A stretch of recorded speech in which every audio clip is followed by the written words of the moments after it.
Canım çocuklarım, iyi geceler. Bugün sizlere kalbinde küçük bir korku taşıyan ama içindeki cesareti keşfeden minik bir kızın hikayesini anlatacağım.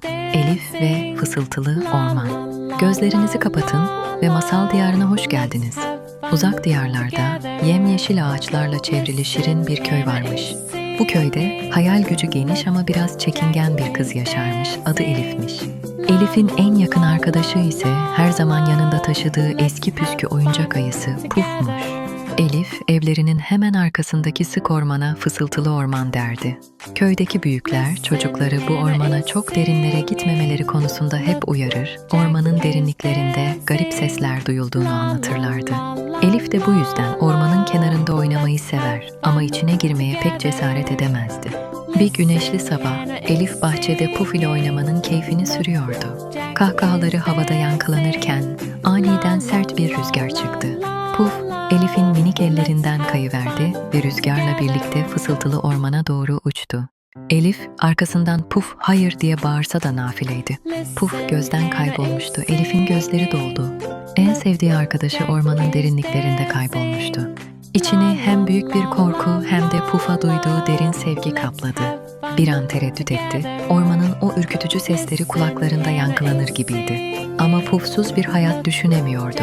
Derin bir nefes aldı, küçük kalbi hızla çarpıyordu ama kararlıydı. Puf'u bulmak zorundaydı. Küçük adımlarla, sanki orman her an onu yutacakmış gibi, Fısıltılı Orman'ın içine doğru ilerlemeye başladı. Yaprakların hışırtısı, uzaktan gelen baykuş sesleri, ağaçların uzun gölgeleri ona canavarları anımsatıyordu. Her adımda korkusu artıyordu ama Puf'un onu beklediğini düşünerek içindeki cesaret kırıntılarını bir araya getirdi. "Korkma Elif, Puf seni bekliyor," diye fısıldadı kendine. Birkaç kez geri dönmeyi düşündü ama Puf'un gülücüğü gözlerinin önüne geldiğinde adım atmaya devam etti. Saatler sonra Elif sonunda Puf'u gördü. Yüksek, yaşlı bir ağacın dalına takılmış, onu bekliyordu. Ağaç o kadar uzundu ki Elif'in minik boyuyla ona ulaşmak imkansız gibi görünüyordu. Bir an umutsuzluğa kapıldı ama sonra Puf'a baktı ve gözlerinde parlayan umutla ağaca tırmanmaya karar verdi. Zorlu bir tırmanış oldu, dallar sivriydi, ağaç kabukları ellerini acıtıyordu. Her yukarı çıktığında kalbi daha da hızlanıyor ama Puf'a biraz daha yaklaşıyordu. Sonunda uzanıp Puf'u sıkıca kavradı. Yüzünde kocaman bir gülümseme belirdi. Bu sadece Puf'u bulmanın değil, kendi korkusunu yenmenin gülümsemesiydi. Puf'u kucağında sıkıca tutarak, yorgun ama zaferle dolu bir şekilde ormandan çıktı. Annesi ve babası onu bahçede endişeyle bekliyorlardı. Elif'i görür görmez büyük bir sevinçle ona sarıldılar. Elif, onlara başından geçen her şeyi anlattı.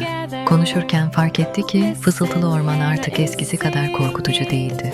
İçindeki o minik korku gitmiş, yerini kocaman bir cesaret duygusu almıştı.